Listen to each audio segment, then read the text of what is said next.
विकरांना श्री स्वामी समर्थ. तर तुमचं प्रिया लाईफ चॅनलमध्ये अगदी मनापासून स्वागत आहे. तर आत्ता संध्याकाळचे 6 वाजलेले आहेत आणि वातावरण आज खूप खराब आहे. सकाळपासून आज काही 4-5 दिवस झाला आमच्या इथं खूप पाऊस आहे.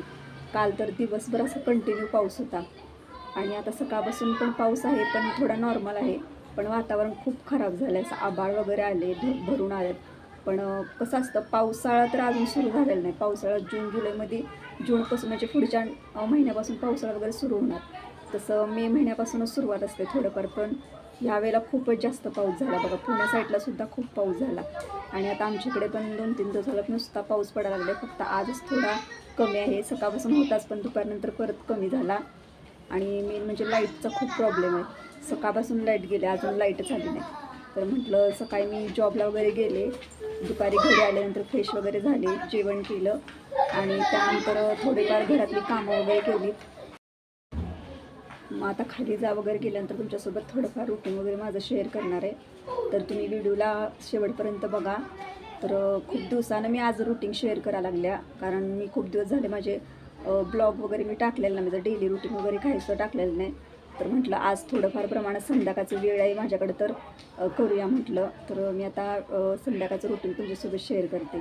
चला आता, म्हणजे संध्याकाळी काय बनवते किंवा मी संध्याकाळी मी काय करणार आहे हे सगळं मी तुमच्यासोबत शेअर करीन.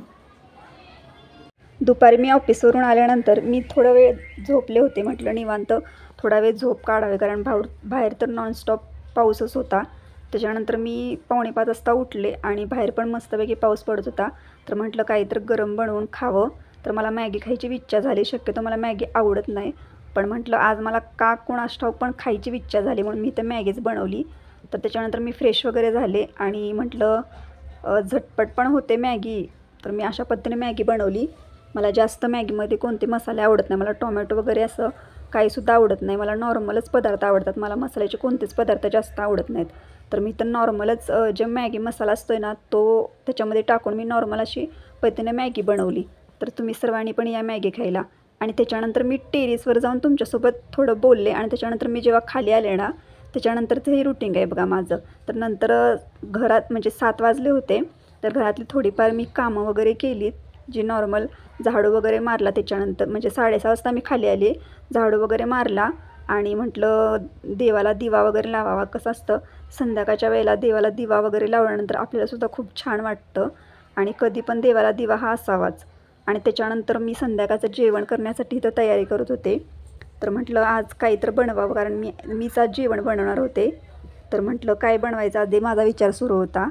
तर म्हटलं टोमॅटोची भाजी बनवावी. ह्याच्यासाठी मी इथं टोमॅटो वगैरे घेतले आणि मी इथं टोमॅटो कट करून घेत आहे.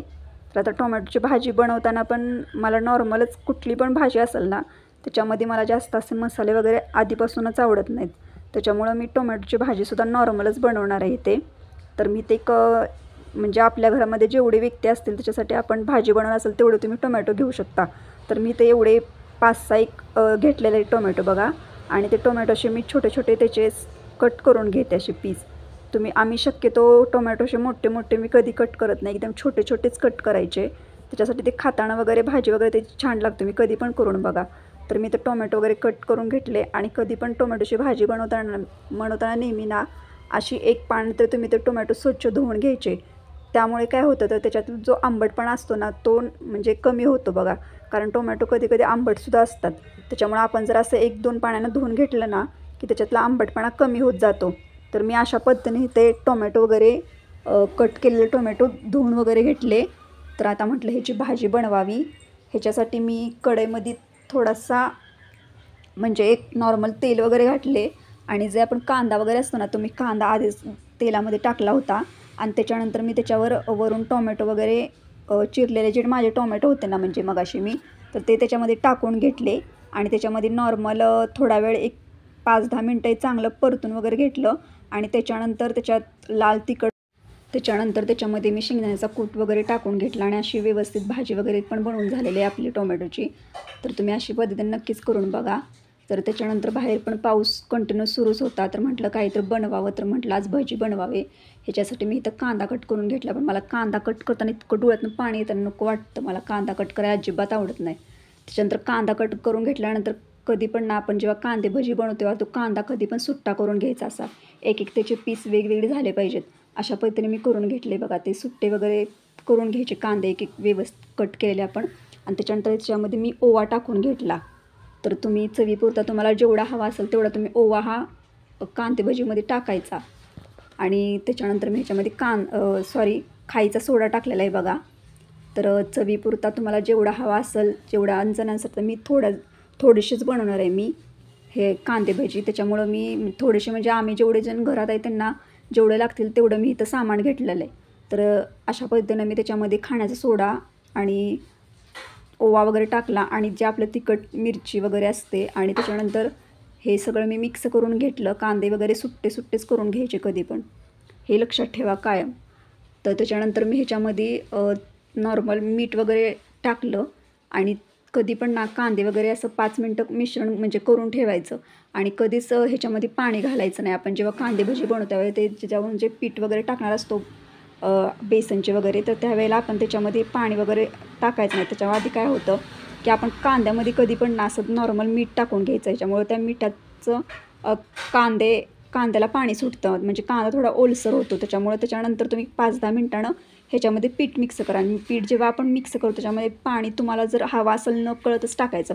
जास्त पाण्याचा वापर आपल्याला कांदे भजी करताना कधीसुद्धा करायचा नाही. तुम्ही कधी पण अशा पद्धतीनं कांदे भजी करून बघा. त्याच्यानंतर मी त्याच्यामध्ये पीठ वगैरे टाकून व्यवस्थित केलं आणि 5-10 मिनटानंतर मी अशा पद्धतीनं भजी बनवायला इथे घेतले होते. तर असे मी छोटेसेच भजी बनवले आणि मध्यम गॅसवरती मी अशा प्रकारे भजी बनवले. तर कारण काय होतं, भजी फुल गॅसवर किंवा जास्त पण गॅस मोठा ठेवायचा नाही, मग ते कच्चे राहतात आतमध्ये. आणि मी छोटेच बनवलेले होते इथं छोटे भजी. तर मोठे कसं मला लगेच म्हणजे मला जमतं बनवायला वगैरे सगळं, पण एवढं पण अजून जमत नाही. त्यामुळं मला जेवढं जसं जमलं तसं मी करते. तर अशा पद्धतीने मी छोटेसे भजी बनवले, म्हणजे छोट्या साईजचे. तर त्याच्यानंतर माझ्या इथं भजी वगैरे बनवत होतेच. त्यानंतर अशा पद्धतीने मी भजी म्हणजे चाळणीमध्ये काढून घेतले. आणि त्याच्यानंतर म्हटलं थोडंसं अजून मिरची वगैरे घालून 2-3 करून बघावे. ह्याच्यासाठी मी मिरची वगैरे घालूनसुद्धा बनवले नंतर. आणि त्यानंतर इथं जेवण वगैरे सगळं बनवून झालेलं आहे. तर जेवणामध्ये डाळ वगैरे बनवलेली आहे, आमटी आणि ती टोमॅटोची भाजी, भाकरी, भजी आणि नॉर्मल जेवण आहे आणि काकडे. तर सर्वांनी जेवण करायला या. 2 दिवस झालं पाऊस इतका कंटिन्यू सुरू आहे, त्याच्यामुळं हवेमध्ये सुद्धा गारवा आहे. आणि आता आमच्या साईडला ना थंडीसुद्धा खूप पडलेली आहे. थंडी इतकी पडली की असं वाटायला थंडीचे दिवस सुरू झालेत का काय. त्याच्यामुळं म्हटलं तुमच्यासोबत थोडंसं रुटीन वगैरे शेअर केलं तर तुमच्यासोबत थोडंसं आता बोलावं. अशा प्रकारे मी तुमच्यासोबत आजचं माझं रुटीन शेअर केलं. तर मी शक्यतो जेव्हा जॉबवरून घरी येते ना, त्याच्यानंतर दुपारी माझ्याकडे जेवढा वेळ असतो त्या वेळामध्ये माझं जर काम असलं बाहेरचं तर मी काय काम असेल तरी बाहेरचं करून येते. नाहीतर मी व्हिडिओ वगैरे शूट करते. व्हिडिओ माझे जे असतील ते सगळे बनवून ठेवते. पण मी दुपारचं कधीसुद्धा झोपत नाही. मला दुपारची कधीच झोप लागत नाही. मला सवय नाही. म्हणजे नॉर्मल जर मी एक 10-15 मिनटं झोपली तरच, पण शक्यतो मी झोपत नाही. पण खूप दिवसानंतर मी आज निवांत अशी झोपलेली आहे जॉबवरून घरी आल्यानंतर, जेवण वगैरे झाल्यानंतर. आणि त्याच्यानंतरचं माझं रुटीन होतं 4:30च्या नंतरचं, म्हणजे 5 वाजता. तर ते मी तुमच्यासोबत आज शेअर केले. रुटीन असंच राहतं, फक्त ह्याच्यामध्ये थोडा चेंज म्हणजे काय होतं, तर मी जेवण वगैरे काय दररोज बनवत नाही मी घरामध्ये. तर माझी जी काही नॉर्मल झाडू वगैरे मारायचं किंवा जी आपली थोडीफार कामं असतात ना, ती मी कामं करत असते संध्याकाळची. तर म्हटलं आज मी बनवणार होते जेवण, तर म्हटलं तुमच्यासोबत थोडंसं माझं रुटीन शेअर करावं. तर मी तुमच्यासोबत जे रुटीन शेअर केलं, तुम्हाला जर हा व्हिडिओ आवडला असेल तर लाईक करा, शेअर करा आणि नक्की सबस्क्राईब करा. भेटूया आता नेक्स्ट व्हिडिओमध्ये. तोपर्यंत सर्व स्वामी सेवेकरांना श्री स्वामी समर्थ.